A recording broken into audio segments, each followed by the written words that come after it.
राधे राधे मेरे प्यारे भाइयों बहनों माताओं व बंधुओं, संस्कार की बातें चैनल में आपका स्वागत है। बंधुओं, आज मैं आपको सुना रही हूँ सावन मास महात्म की कथा। बंधुओं, सावन मास के बहुत थोड़े से दिन शेष रह गए हैं।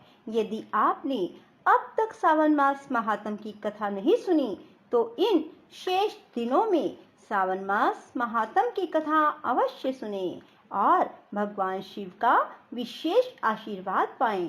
बंधुओं, यदि आपने हमारे YouTube चैनल संस्कार की बातें अब तक सब्सक्राइब नहीं किया तो जरूर करें और बेल आइकन दबाना ना भूलें। भगवान शंकर ने कहा, हे सनत कुमार, श्रावण शुक्ल पक्ष चतुर्थी के दिन सर्व काम फलप्रद संकट हरण नाम का व्रत होता है।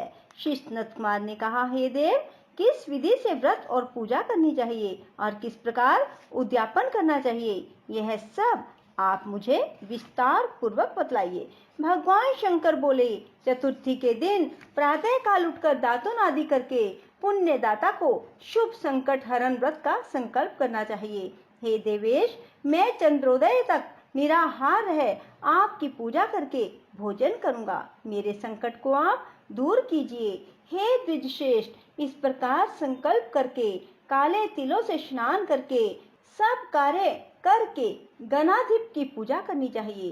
मनुष्य को उचित है अपनी शक्ति के अनुसार 3 मासे 1.5 मासे इससे भी कम सोने की प्रतिमा बनवाए। सोने के अभाव में चांदी अथवा तांबे की मूर्ति बनवाई जा सकती है, लेकिन यदि साधक बहुत ही गरीब हो तो मृतिका की प्रतिमा बना सकता है। किंतु जिस मनुष्य के पास पर्याप्त धन हो उसे इस पवित्र धर्म कार्य के लिए व्यय करने में भी कंजूसी नहीं करनी चाहिए। पहले रमणीय अष्टदल कमल के ऊपर वस्त्र सहित घट स्थापित करना चाहिए। जल भरकर उस पर पूर्ण पात्र और प्रतिमा रखकर 16 उपचार द्वारा वैदिक या तांत्रिक मंत्रों से पूजा करनी चाहिए। हे वत्स, तिल युक्त शुद्ध पवित्र घृत से 10 लड्डू बनाने चाहिए। उनमें से 5 गणाधिप के लिए रखने चाहिए। भक्ति द्वारा देवता की भांति उस ब्राह्मण की पूजा करनी चाहिए। फिर यथाशक्ति दक्षिणा देकर प्रार्थना करनी चाहिए। हे विप्रश्रेष्ठ, हे देव, आपको नमस्कार है। आपके निमित्त इन 5 लड्डुओं को फलों तथा दक्षिणा सहित दे रहा हूँ। हे द्विजश्रेष्ठ, आप इन्हें ग्रहण करें, आपत्ति से मेरा उद्धार करें। जो कुछ मैंने अधिक अथवा कम किया है, हे विरूप गणेश्वर, वह सब परिपूर्ण हो। सुस्वादु अन्नों द्वारा ब्राह्मण को भोजन करवाना चाहिए। चंद्रमा को अर्घ देना चाहिए। अब तुम मुझसे इस अर्घ मंत्र को सुनो। क्षीर सागर संभूत सुधारूप निशाकर और गणेश प्रीतवर्धन, आप मेरे अधर्य को स्वीकार करें।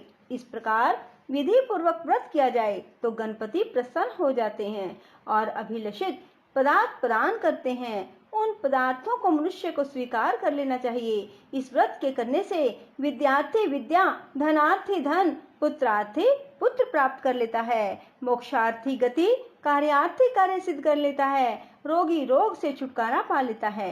आपत्तियों में घिरे हुए व्याकुल मन वाले, चिंता से ग्रस्त, अपने सगे संबंधियों के वियोग से दुखी जनों के सभी संकट हरने वाला, इष्ट फल देने वाला, पुत्र पौत्र आदि संपूर्ण संपत्ति देने वाला यह उत्तम व्रत है। अब मैं तुम्हें पूजा और जप के मंत्र बतलाता हूँ। पहले ओमकार शब्द, फिर नमः, फिर हे रंभ के अनंतर लंबोदर शब्द, तत्पश्चात संकट निवारण शब्द को चतुर्थ्यांत बनाकर अंत में स्वाहा शब्द कहना चाहिए। वैसे यह 21 अक्षरों का मंत्र है। मनुष्य को चाहिए 10 दिशाओं की पूजा करें। हे वत्स, मैं तुमको लड्डू बनाने की एक और विधि बताता हूँ। शुद्ध घी से परिपूर्ण तिल सहित मूंग के लड्डू कतरी हुई गिरी डालकर बनाने चाहिए। लड्डू श्री गणेश जी को समर्पित करने चाहिए। अलग अलग नाम पदों द्वारा गणनाथ की पूजा करनी चाहिए। हे मुनि सत्तम, तुम मुझसे उन नामों को सुनो। गणाधिप, आपको नमस्कार है। उमापुत्र, अघनाशन, एकदंत, दंत वक्त्र, मूषक वाहन, विनायक, ईशपुत्र, सर्व सिद्धि प्रदायक, विघ्नराट, सकंद गुरु, सर्व संकट नाशन, लंबोदर, गणाध्यक्ष, गौर्य मंगल संभव, धूम्रकेतो, भालचंद्र, असुर मर्दन, विद्या निधान, विकट और शूर्पकर्ण, आपको नमस्कार है। इन 21 नामों द्वारा गणेश जी की पूजा करनी चाहिए। भक्ति द्वारा विनम्र हो प्रसन्न मन से देव की प्रार्थना करके कहना चाहिए, हे विघ्नराज उमापुत्र अघनाशन, आपको नमस्कार है। मैंने आज अपनी शक्ति के अनुसार जिस कार्य के लिए आपकी पूजा की, उससे आप मुझ पर प्रसन्न हो, मेरे मन की सभी इच्छाओं को पूरा करें। हे प्रभु, आपकी दया से ही मैं सब कामों को कर पाया हूँ। मेरे शत्रुओं की बुद्धि का नाश तथा मित्रों का अभ्युदय करें। इस प्रकार प्रार्थना करके अष्टोत्तर शत होम करना चाहिए। व्रत की समाप्ति के लिए लड्डुओं का बायना देना चाहिए। फलों से युक्त 7 लड्डू रखकर कहना चाहिए, गणेश की प्रसन्नता के लिए यह मैं ब्राह्मण को दे रहा हूँ। फिर उत्तम कथा सुनकर बड़ी अच्छी तरह से अर्घ दो। हे सत्तम, आगे दिए मंत्र से 5 बार चंद्रमा को अर्घ देना चाहिए। क्षीरो दानव संभूत अग्नि गोत्र समुद्भूत शशिन रोहिणी सहित मेरे दिए हुए इस अर्घ को स्वीकार करें। फिर क्षमा प्रार्थना करनी चाहिए। ब्राह्मणों को यथाशक्ति भोजन करवाना चाहिए। जो देव और ब्राह्मणों को भोजन करवाने के बाद बाकी रह जाता हो, उससे स्वयं भोजन करना चाहिए। ऐसा ना कर सके तो भोजन यथामुख करना चाहिए। इस प्रकार 3 या 4 मास तक विधि द्वारा व्रत करना चाहिए। 5वें मास में साधक को भली भांति उद्यापन करना चाहिए।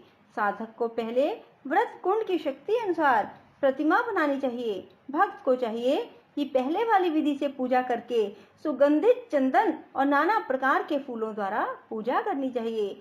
समाहित होकर नारिकेल फल से अर्घ देना चाहिए। ब्राह्मण को फल संयुक्त वाहन दान करना चाहिए। सूप और पायस दक्षिणा सहित गणेश की सोने की मूर्ति लाल कपड़े से वेष्टित कर ब्राह्मण को देनी चाहिए। व्रत समाप्ति के लिए 5 से तिल देना चाहिए और क्षमा प्रार्थना करके कहना चाहिए, विघ्नेश इससे प्रसन्न हो। इस प्रकार उद्यापन करने मात्र से ही अश्वमेघ के फल की प्राप्ति होती है, सारी इच्छाएं पूरी होती हैं। सनत कुमार, मेरे कहने से पूर्व पार्वती ने इस व्रत को 4 मास तक संकल्प की प्राप्ति के लिए किया था। 5वें मास में उन्होंने कार्तिकेय को पुत्र स्वरूप में देखा था। महर्षि अगस्त्य ने समुद्रपान के समय इस व्रत को किया था। 3 मास के बाद उनको विघ्नेश के प्रसाद से सिद्धि प्राप्त हो गई थी। हे महामुने, इस व्रत को दमयंती ने 6 मास तक किया, तभी उसको महाराज नल का दर्शन हो गया। अनिरुद्ध को खोजती हुई चित्रलेखा ने इसे किया। वह कहाँ गए, उन्हें कौन ले गया? बानासुर के यहाँ जाने पर प्रद्युम्न व्याकुल हो गए। तब उनसे रुक्मिणी ने बड़े प्यार से कहा, पुत्र, मैं तुमसे जिस व्रत को कहने जा रही हूँ उसे तुम ध्यान पूर्वक सुनो। पूर्व समय में तेरे जन्म काल के समय मेरे सौरी घर से तुझको एक राक्षस चुरा कर ले गया था। बस मेरा हृदय तेरे वियोग से छलनी हो गया। मैं बिलखती थी कि मैं अपने सुंदर पुत्र का मुख कब देखूंगी। उस समय जब दूसरी स्त्रियों के पुत्रों को देखती थी तो मेरा कलेजा फटता था। मैं उन स्त्रियों के पुत्रों को देखकर कहती, कहीं यह मेरा पुत्र तो नहीं है। और इस प्रकार तेरे वियोग का दुख झेलते हुए कई वर्ष बीत गए। भगवत कृपा से हमारे यहाँ लोमश ऋषि आ गए। उन्होंने मेरी दशा देखकर मुझे संकट चतुर्थी का व्रत करने का उपदेश दिया। उनके अनुसार मैंने यह व्रत 4 बार किया। बस उसके प्रभाव से तुमने वापस लौटकर शंबरासुर का वध कर दिया। यदि तुम भी इस व्रत को विधिवत करोगे तो तुम्हारे पुत्र का भी पता चल जाएगा और वह घर वापस लौट आएगा। हे तात, माता के आदेश अनुसार प्रद्युम्न ने भी गणनाथ के प्रसन्न अर्थ इस व्रत को किया। उसी समय नारद जी ने आकर उनको बताया कि अनिरुद्ध बानासुरपुरी में है। उसी समय प्रद्युम्न बानासुर की नगरी में गए और बानासुर को सैन्य सहित जीतकर अपने पुत्र को पुत्रवधु सहित ले आए। प्राचीन काल में दूसरे देवताओं ने भी विघ्नेश के प्रीत्यर्थ इस व्रत को किया। इस लोक में इस व्रत के समान सिद्धि देने वाला और कोई व्रत नहीं, ना ही इस व्रत का मुकाबला कोई तप या तीर्थ ही कर सकता है। अधिक कहने से क्या लाभ, कार्य की सिद्धि के लिए दूसरा कोई व्रत नहीं। इस व्रत का उपदेश नास्तिक, अभगत और शठ को नहीं देना चाहिए। पुत्र, शिष्य और श्रद्धा युक्त साधु को तुम इसका उपदेश दे सकते हो। हे महामुने, तुम धर्मचारी एवं मेरे प्यारे हो, इसलिए मैंने तुमको इस व्रत का उपदेश दिया है। बोलो शिव शंकर भोलेनाथ की जय। राधे राधे, जय श्री कृष्णा। बंधुओं, यदि आपको हमारी वीडियो पसंद आए तो इसे लाइक करें और शेयर भी जरूर करें। धन्यवाद।